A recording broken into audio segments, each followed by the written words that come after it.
L'opera di Salvador Dalì è sempre autobiografica. I suoi dipinti e i suoi scritti rendono note le sue passioni, le sue paure e anche la sua visione del mondo.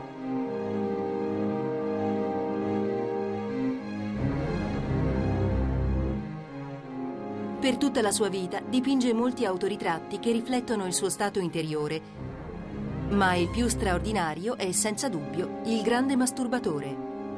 È uno dei simboli che appaiono maggiormente nelle sue opere e che dà nome a uno dei suoi quadri più famosi. Lo descrive così.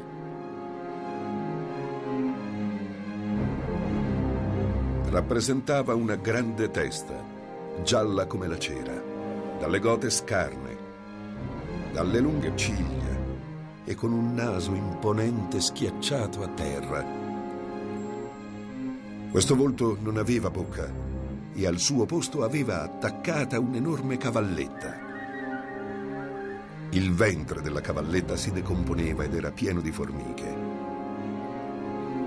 Parecchie di queste formiche correvano sul grande volto afflitto, la cui testa terminava in architettura e ornamenti stile Novecento.